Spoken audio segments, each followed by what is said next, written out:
नमस्कार, मैं हूं सत्यपाल और आप देख रहे हैं CWB हिंदी न्यूज।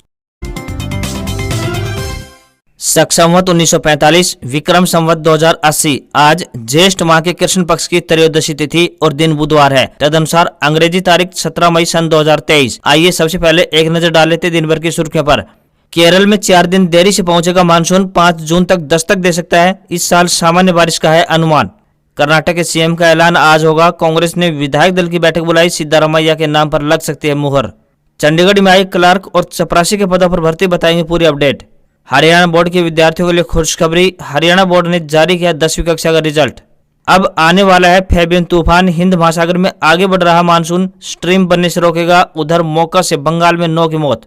अब गुम मोबाइल ब्लॉक और ट्रैक कर सकेंगे संचार साथी पोर्टल लॉन्च। इसमें मोबाइल चोरी की कंप्लेंट और स्टेटस चेक करने की भी है सुविधा। सीबीएसई 10वीं और 12वीं के लिए रीएवल्यूएशन शुरू, 20 मई तक मिलेगा मौका। 500 रुपये हर सब्जेक्ट के लिए देनी होगी फीस। और अब खबरें विस्तार से। इस साल केरल में दक्षिण पश्चिमी मानसून 4 दिन देरी पहुंचने का अनुमान है। आईएमडी के अनुसार मानसून 5 जून तक दक्षिणी राज्य में पहुंच सकता है। यह आमतौर पर 1 जून को केरल में दस्तक देता है। इसके साथ ही देश में मानसून यानी बारिश के मौसम की आधिकारिक शुरुआत मानी जाती है। पिछले साल यानी 2022 में मानसून 29 मई को केरल पहुंचा था। वहीं 2021 की बात करें तो यह 1 जून को पहुंचा था। इस साल मानसून के सामान्य रहने का अनुमान जताया गया है। देश में किसान आमतौर पर 1 जून से गर्मियों की फसलों की बुआई शुरू करते हैं। ये वो समय होता है जब मानसून की बारिश भारत पहुंचती है। फसल की बुआई अगस्त की शुरुआत तक जारी रहती है। हरियाणा सरकार को पुलिस भर्ती मामले में पंजाब हरियाणा हाईकोर्ट ने झटका दे दिया है। सुनवाई करते हुए सब इंस्पेक्टर मेल और sub inspector female, constable male और कांस्टेबल आईआरबी की भर्ती को रद्द कर दिया है। इससे भर्ती की दूसरी सूची में शामिल 2413 अभ्यर्थियों की नियुक्ति अटक गई है। इस भर्ती की सबसे अहम बात यह थी कि इसमें चयन मेरिट के आधार पर होना था। किसी प्रकार का कोई इंटरव्यू नहीं रखा गया था। पूर्व सीएम भूपेंद्र सिंह हुड्डा ने सीएम मनोहर लाल के जनसंवाद पर कटाक्ष किया। उन्होंने कहा कि यह जनसंवाद नहीं बल्कि स्वयं का संवाद है। उन्होंने मुख्यमंत्री का सिरसा में जनसंवाद कार्यक्रम में आपा खोने और सीएम के सामने एक महिला सरपंच द्वारा चुन्नी उतारकर फेंकने के मामले में कटाक्ष किया। उन्होंने कहा कि कोई व्यक्ति जिम्मेदारी वाले पद पर बैठा हो तो उसे जिम्मेदारी से ही बोलना चाहिए। भूपेंद्र सिंह हुड्डा 2 दिन से हाथ जोड़ो कार्यक्रम के तहत जिले के विभिन्न गाँव में जा रहे हैं। इसी दौरान लोगों से मिले, साथ ही जन समर्थन मांगते हुए लोगों को चुनाव के लिए तैयार रहने के लिए भी कहा गया। हरियाणा के झज्जर में मंगलवार को दलाल खाप से जुड़े लोगों ने जंतर मंतर पर धरना दिए रहे पहलवानों के समर्थन में प्रदर्शन किया। कुश्ती फेडरेशन WFI के अध्यक्ष रहे ब्रजभूषण शरण सिंह की गिरफ्तारी की मांग की गई। प्रदर्शन के बाद लघु सचिवालय में कुछ देर तक धरना दिया गया। ब्रजभूषण की गिरफ्तारी को लेकर नारेबाजी भी की गई। खाप की तरफ से एक ज्ञापन भी डीसी के माध्यम से राष्ट्रपति के नाम भेजा गया। इस ज्ञापन में तुरंत प्रभाव से ब्रजभूषण शरण की गिरफ्तारी की मांग की गई है। खाप ने कहा कि सरकार को चाहिए कि बगैर किसी देरी के आरोपी की गिरफ्तारी कराए। हरियाणा सरकार ने बोनों और किन्नरों का भत्ता बढ़ाकर 2750 रुपए मासिक कर दिया है। बढ़ा हुआ भत्ता 1 अप्रैल से लागू होगा। हरियाणा के सामाजिक न्याय एवं अधिकारिता राज्य मंत्री ओम प्रकाश यादव ने विभाग की समीक्षा बैठक के बाद यह जानकारी दी। उन्होंने बताया कि इन दोनों योजनाओं के तहत भत्ता प्राप्त करने के लिए व्यक्ति हरियाणा का निवासी होना चाहिए और उसकी आयु सीमा कम से कम 18 वर्ष होनी चाहिए। बोना भत्ता लेने के लिए पुरुष का कद 3 फुट 8 इंच और महिला का कद 3 फुट 3 इंच या फिर इससे कम होना चाहिए। 1 अप्रैल से ही वृद्धावस्था सम्मान भत्ता, विधवा पेंशन, दिव्यांग पेंशन और लाडली सामाजिक सुरक्षा भत्ता योजना की राशि में भी बढ़ोतरी की गई है। प्रदेश के दिव्यांग बच्चों की सहायता राशि भी 2500 रुपए से बढ़ाकर 2750 रुपए मासिक कर दी गई है। निराश्रित बच्चों को दी जाने वाली सहायता राशि भी बढ़ाकर 1850 रुपए मासिक कर दी गई है। वहीं 18 साल तक के स्कूल ले जाने वाले दिव्यांग बच्चों को भी दी जाने वाली सहायता राशि बढ़ाकर 2150 रुपए कर दी गई है। हरियाणा के मुख्यमंत्री मनोहर लाल खट्टर इन दिनों विपक्ष के निशाने पर आ गए हैं। जनसंवाद कार्यक्रम में हो रहे हंगामे को लेकर विपक्षी नेता सीएम को खरी खरी सुना रहे हैं। हरियाणा कांग्रेस सहित आम आदमी पार्टी यानी आप के नेता हमलावर बने हुए हैं। राज्यसभा सांसद और कांग्रेसी नेता दीपेंद्र हुड्डा ने सीएम पर हमला बोलते हुए कहा कि वह जनसंवाद कार्यक्रम में हिंदी में नहीं बोल रहे हैं, सीएम लाठी भाषा का प्रयोग कर रहे हैं। कांग्रेस के पूर्व प्रदेश अध्यक्ष कुमारी शैलजा सहित आप नेता अनुराग ढांडा और INLD विधायक अभय चौटाला ने भी सीएम पर तीखा हमला किया है। कांग्रेस के राष्ट्रीय महासचिव कुमारी शैलजा ने एक कार्यक्रम की फोटो शेयर करते हुए लिखा कि यह बेहद दुर्भाग्यपूर्ण है कि महिला उत्थान की बड़ी बड़ी बातें करने वाली बीजेपी के शासनकाल में एक महिला सरपंच को न्याय के लिए अपना दुपट्टा मुख्यमंत्री के पैरों में रखना पड़ा। सबसे खराब बात यह रही कि महिला को न्याय दिलाने के बजाय उसे स्टेज से धक्के मारकर बाहर का रास्ता दिखा दिया। हरियाणा के 12वीं के बोर्ड रिजल्ट से शिक्षा मंत्री कंवरपाल गुर्जर नाखुश दिखाई दिए। इसकी वजह यह है कि शिक्षण सत्र 2022-23 के मुकाबले इस बार रिजल्ट में 5.43% की गिरावट दर्ज की गई है। इसी को देखते हुए शिक्षा मंत्री ने चंडीगढ़ में अधिकारियों की एक रिव्यू मीटिंग बुलाई है। इस मीटिंग में वह रिजल्ट गिरने के कारणों की समीक्षा करेंगे। हरियाणा विद्यालय शिक्षा बोर्ड भिवानी ने सीनियर सेकेंडरी यानी शैक्षिक रेगुलर परीक्षाओं का परीक्षा परिणाम 81.65% रहा है।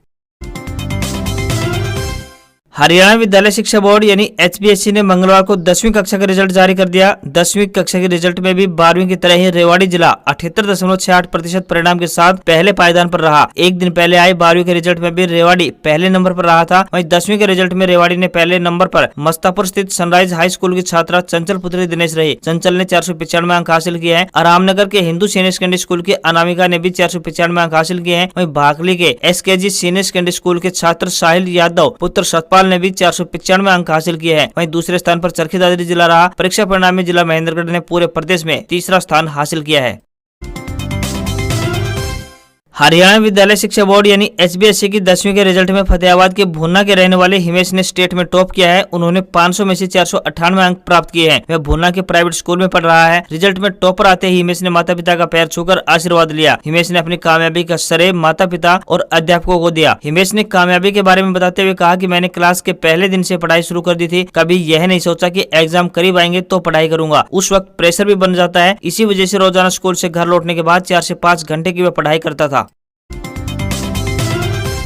हरियाणा के डिप्टी CM दुष्यंत चौटाला नारनौद के बास एरिया में पहुंचे। दुष्यंत चौटाला ने विधायक रामकुमार गौतम का नाम लिए बिना उन पर तंज कसे। उन्होंने कहा कि उनसे बड़े लोग हल्के में कहते हैं कि नारनौद का विकास नहीं हो रहा है, लेकिन मैं कहता हूं कि जितनी जिम्मेदारी मेरी उचाना के लिए बनती है उतनी ही नारनौद के लिए भी बनती है। परिस्थितियां क्या रही हैं, कौन चुनाव में खड़ा हुआ और कौन कैसे जीता, उसे छेड़ने का कोई फायदा नहीं है। नारनौद के विकास में कोई भी भेदभाव नहीं होने दिया जाएगा। डिप्टी CM ने कहा कि नारनौद का विधायक जो मेरे से जिद करके रूसा हुआ है, लेकिन फिर भी नारनौद की सड़कों के विकास के लिए 300 करोड़ रुपए दूंगा। भाजपा राष्ट्रीय अध्यक्ष JP नड्डा से हुई मुलाकात के बारे में दुष्यंत चौटाला ने बताया कि हरियाणा में लोकसभा, विधानसभा, राजस्थान में विधानसभा के चुनाव आ रहे हैं। ऐसे में हमें आगे कैसे बढ़ना है, इन सभी विषयों पर चर्चा हुई है। उन्होंने कहा कि मुलाकात के दौरान सकारात्मक चर्चा हुई है और इसी तरह हम आगे बढ़ते रहेंगे।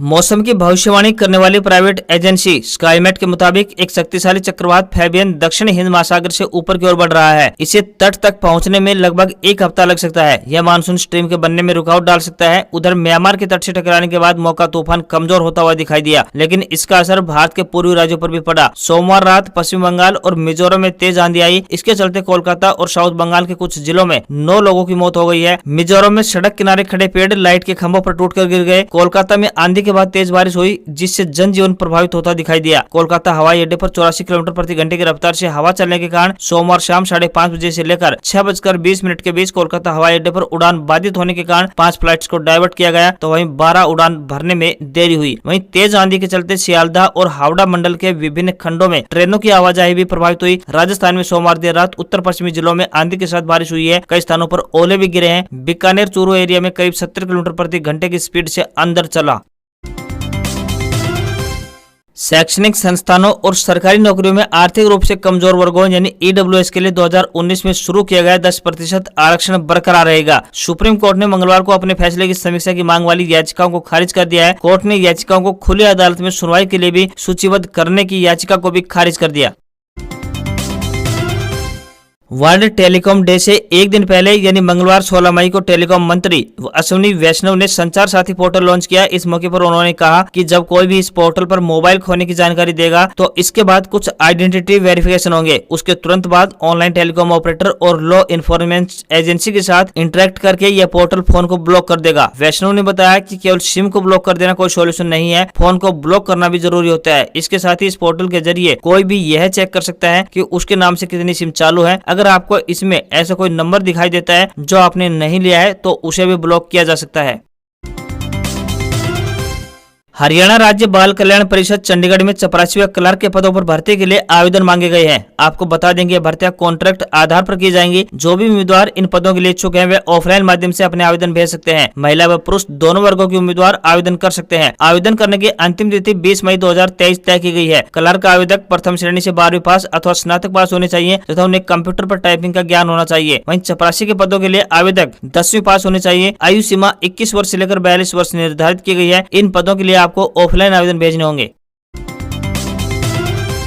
शेयर बाजार में गिरावट देखने को मिली है। सेंसेक्स 413 अंक गिरकर 61,932 के स्तर पर बंद हुआ। निफ्टी में भी 125 अंकों की गिरावट देखी गई और ये 18,273 के स्तर पर बंद हुआ। सेंसेक्स के 30 शेयरों में से 13 में तेजी तो 17 में गिरावट देखने को मिली। BPCL, Coal India, ONGC, Bajaj Finance, NTPC, SBI, Hindalco, Infosys, Bajaj Finserv और विप्रो समेत निफ्टी 50 के 17 शेयरों में तेजी रही। तो वहीं Kotak Mahindra, Tata Motors, Mahindra and Mahindra, Apollo Hospital, Maruti, Bharti Airtel, Sun Pharma और रिलायंस समेत निफ्टी के 33 शेयरों में गिरावट देखने को मिली है। वहीं सराफा बाजार में सोने और चांदी में गिरावट देखने को मिली। 24 कैरेट सोना 61,066 रुपए प्रति 10 ग्राम स्तर पर बंद हुआ। चांदी की बात करें तो ये 71,930 रुपए प्रति किलोग्राम के स्तर पर पहुंच गई। डॉलर रुपया के मुकाबले 10 पैसे कमजोर होकर $1 का रेट 82 रुपए 21 पैसे के स्तर पर बंद हुआ। आज खबरों में बस इतना ही। देखते रहिए CWB हिंदी न्यूज। नमस्कार।